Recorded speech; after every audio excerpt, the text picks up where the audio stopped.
Ada di antara anak perempuan kita atau anak gadis kita sudah ada yang melamarnya, maka jangan lama-lama menunda pernikahannya.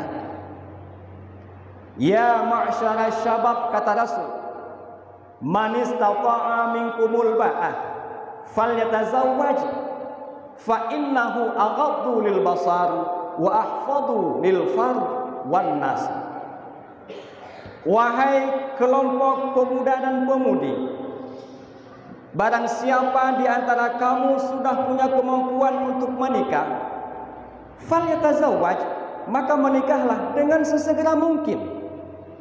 Jika memang sudah siap, sudah punya keinginan untuk menikah, sudah punya kesanggupan untuk menikah, ekonominya sudah mapan, fisiknya sudah siap, falyatazawwaj, segeralah untuk menikah, jangan lagi menunda-nunda.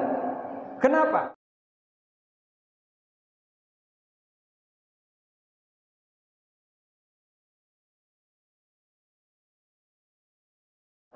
Yang kedua, yang mesti kita segerakan adalah menguburkan jenazah. Ketika ada yang meninggal dari Bani Adam, dari sesama saudara kita, prosesi pelaksanaan tajhiz mayat sudah selesai, mandi sudah selesai, mengkafankan sudah selesai, menyembahyangkan sudah selesai. Jangan lagi ditunda-tunda, bersegeralah untuk membawanya ke pemakaman untuk dapat dikuburkan dengan segera. Kenapa demikian? Apabila jenazah itu adalah orang yang baik, dengan kita menunda penguburannya, maka itu artinya kita akan menghambat untuk mendapatkan kebaikan padanya di alam barzah. Pun demikian dengan apabila jenazah itu merupakan jenazah yang tidak baik dalam pandangan Allah Subhanahu wa taala, kita pun sudah menunda, dia akan kena azab daripada Allah Subhanahu wa taala. Cepat-cepat bersegeralah untuk menguburkan jenazah apabila beberapa tahapan prosesi tajhiz mayat sudah selesai. Yang ketiga, apabila ada di antara anak perempuan kita atau anak gadis kita sudah ada yang melamarnya, maka jangan lama-lama menunda pernikahannya. Ya ma'syara syabab, kata Rasul, man istata'a minkumul ba'ah falyatazawwaj fa innahu aghaddu lil basar wa ahfadhu lil fard wan nas. Wahai kelompok pemuda dan pemudi, barang siapa di antara kamu sudah punya kemampuan untuk menikah, falyatazawwaj, maka menikahlah dengan sesegera mungkin. Jika memang sudah siap, sudah punya keinginan untuk menikah, sudah punya kesanggupan untuk menikah, ekonominya sudah mapan, fisiknya sudah siap, falyatazawwaj, segeralah untuk menikah, jangan lagi menunda-nunda. Kenapa? Dari pernikahan itu fa innahu aghaddu lil basar, nikah itu dapat memejamkan mata seseorang daripada pandangan-pandangan yang tidak diinginkan dari agama. Wa ahfadhu lil fard, dan nikah itu akan lebih menjaga sebuah kehormatan dan sebuah keturunan yang baik. Jangan kita menunda lama. Kalaupun nanti ditanya oleh yang berwenang, misalnya di kampung-kampung itu ada Pak Imam, ini berapa lama masa tangguhnya, berapa lama masanya kita tunggu nantinya biar kita menikahkan anak kita ini. Ada yang memberikan tenggang waktu 2 tahun lagi, ada yang memberikan waktu sampai tamat kuliah S1. Sebaiknya jangan lama ditunda. Kenapa? Karena pada umum rata-rata anak-anak zaman sekarang, setelah mereka melakukan lamaran dan tunangan, itu bahayanya lebih besar daripada yang sebelumnya. Kalau dulu mereka pacaran mungkin antar jemputnya hanya seminggu sekali, kemudian apel malamnya mungkin sebulan sekali, tetapi karena sudah bertunangan, ini sudah lebih daripada waktu-waktu yang sebelumnya. Bisa seminggu 3 kali, bisa sebulan 4 kali, karena mereka sudah bertunangan. Maka untuk menjaga hal-hal yang tidak diinginkan, agama menyarankan apabila anak gadis kita itu sudah ada yang melamarnya, segeralah untuk dinikahkan mereka. Yang keempat, bersegera dalam membayar hutang. Ini hutang kita, ada yang hutang yang berkaitan dengan Allah Subhanahu wa taala, ada hutang yang berkaitan dengan sesama manusia. Bagaimana hutang yang berkaitan dengan Allah Subhanahu wa taala? Hutang yang tidak tersadar kita telah berhutang dengan Allah. Kita tidak membayar zakat, itu kita sudah berhutang dengan Allah. Kita tidak berpuasa, kita membuat hutang dengan Allah. Kita tidak sholat, itu pun kita sudah berhutang dengan Allah. Lalu hutang yang berkaitan dengan sesama manusia, karena kita manusia biasa yang tidak punya kesempurnaan dalam menutup hajat hidup kita ini, mungkin banyak yang kurang-kurangnya sehingga kita berhutang kepada orang lain. Hutang, yang namanya hutang, tetaplah dia sebagai hutang. Dengan hutang yang 1 rupiah saja pada gambarannya akan menghambat seseorang untuk masuk surga.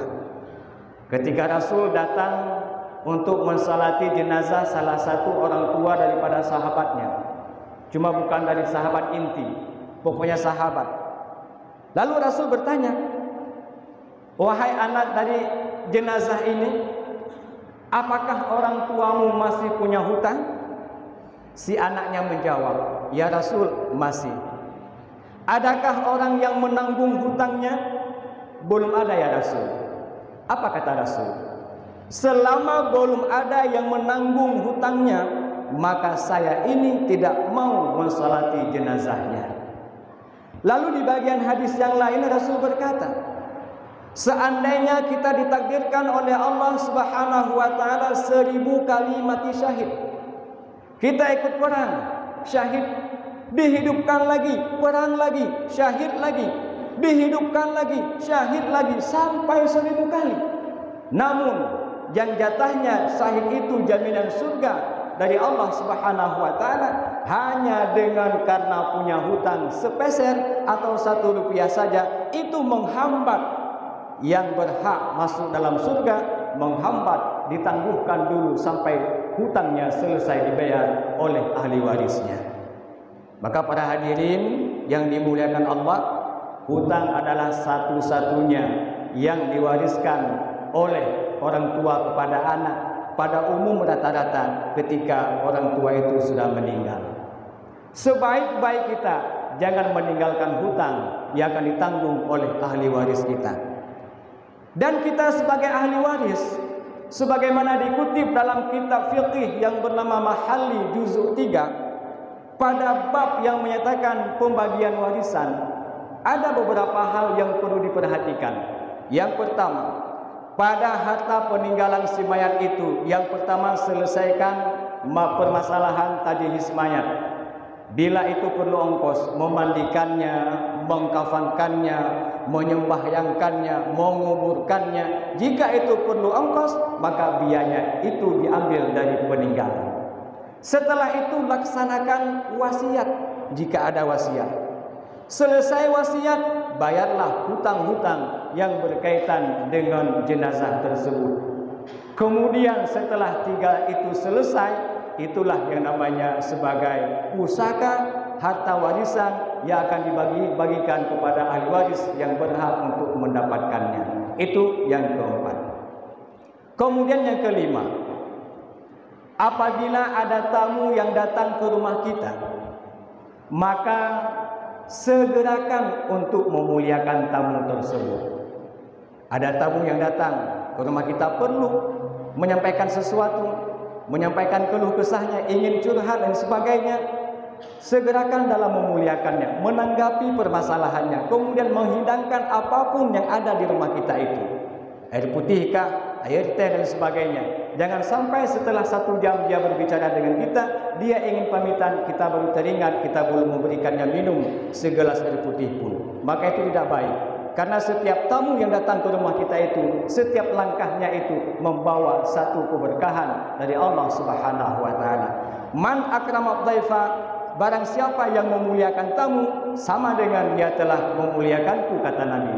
Barang siapa yang memuliakanku, maka dia telah memuliakan Allah. Kita ambil satu kesimpulan, maka barang siapa yang memuliakan tamu, sama artinya dia telah memuliakan Allah Subhanahu wa taala. Sebagai kesimpulan dari khutbah singkat kita pada kesempatan ini, tergesa-gesa itu memang sifatnya iblis.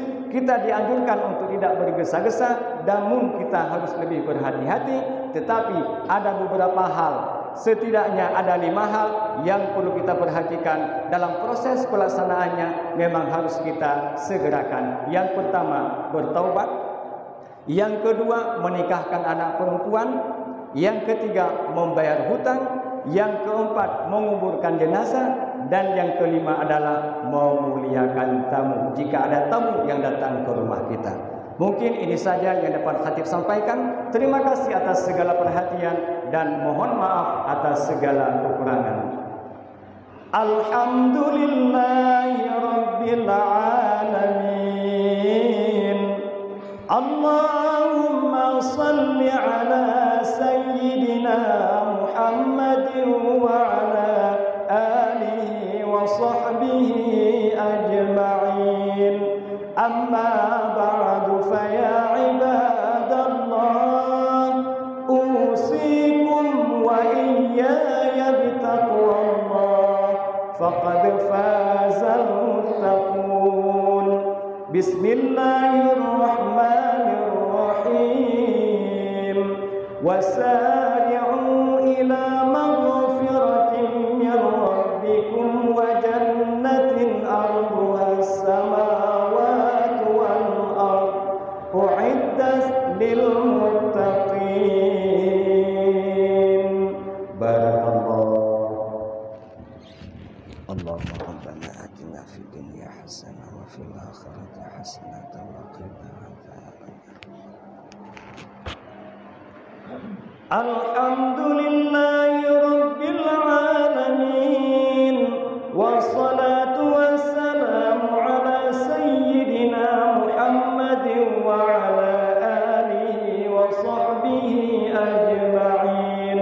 Amma ba'du fa ya ibadallah, ittaqullaha haqqa tuqatih wa la tamutunna illa wa antum muslimun. Bismillahirrahmanirrahim. Innallaha wa malaikatahu yusalluna 'alan nabi. Ya ayyuhalladzina amanu sallu 'alaihi wa sallimu taslima. Allahumma ighfir lana wa lil muslimina wal muslimat wal mu'minina wal mu'minat al ahya'i minhum wal amwat. Rabbana atina fid dunya hasanah wa fil akhirati hasanah wa qina adzabannar. Ibadallah, wa la dzikrullahi akbar, wallahu ya'lamu ma tasna'un. Aqim